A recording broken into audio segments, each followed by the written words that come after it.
This is Morgan Hazelwood, back again with more writing tips and writerly musings. Today I'm here with the nuts and bolts of chapters. These are my notes from a DISCON 3 panel of the same name. The panelists for the titular panel were Ada Palmer, Aparna Verma, L.E. Iyer, Nancy Kress, and Patricia A. Jackson, with Delia Sherman as moderator. The panel description was as follows. Do you even need chapters? How long should they be? Should you title your chapters or just number them? Where do you break a chapter, and how do you write a good cliffhanger? How do you write chapters with multiple character points of view? So much to discuss for such a small topic. Now, while the panelists didn't address all of these, they did share some valuable tips. First off, let's talk about what do chapters do for a novel. Well, chapters are all about pacing and managing tension. So they do three things primarily. They can help prevent reader fatigue, they can lead into the next chapter, and they can let you switch something up. Point of view, time, place, or, of course, all of the above. So what does a chapter need to do? Well, while some writers see each chapter as its own short story, the best chapters typically give closure to one plot point, be it external goals or internal emotional growth, while setting up the anticipation for the next plot point. So they don't really have as much closure as most short stories do. So what are the two main types of chapters or scenes? Well, first, let's take a moment to recognize that scenes are different than chapters. They are a single point of view action taken forward.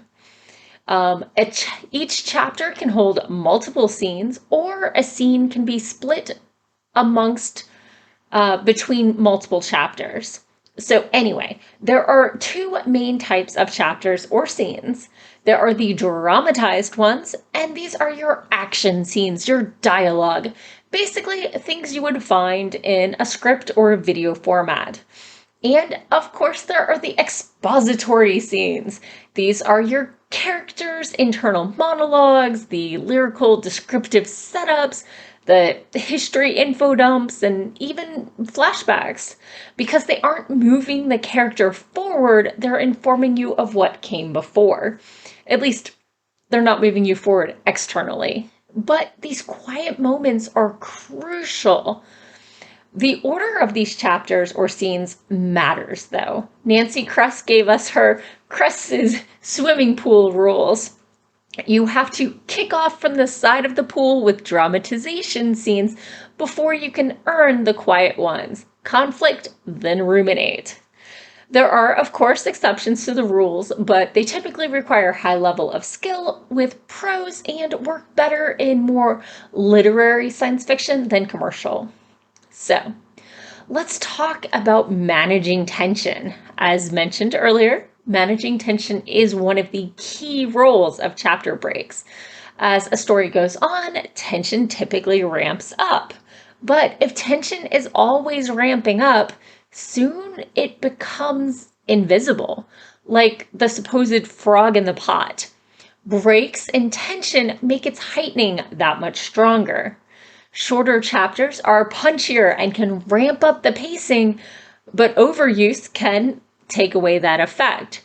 Try to relegate short chapters to when something powerful is happening in your story. If a scene doesn't work where it is because of breaking tension or leaving it too high, see if you can shift around the scene. Try moving plot beats or even exposition.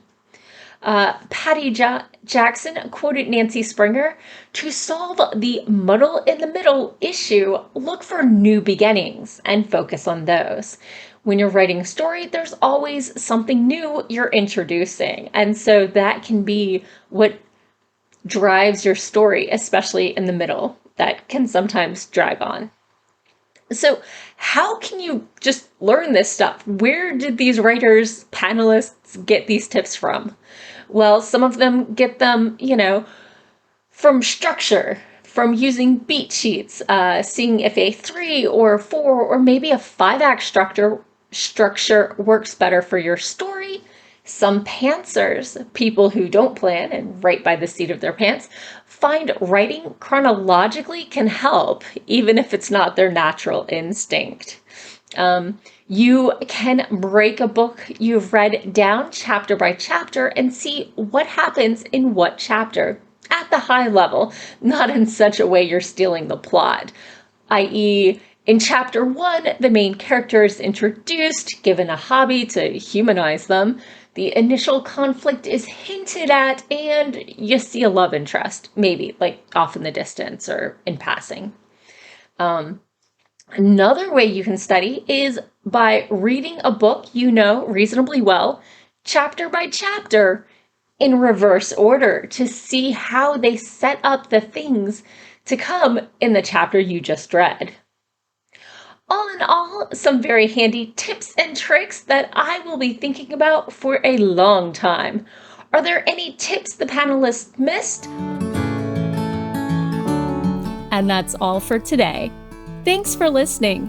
If you enjoyed this episode, hit that subscribe button and share it with all your friends.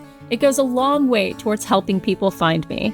And I'll be back again next Monday with more writing tips and writerly musings. Bye-bye.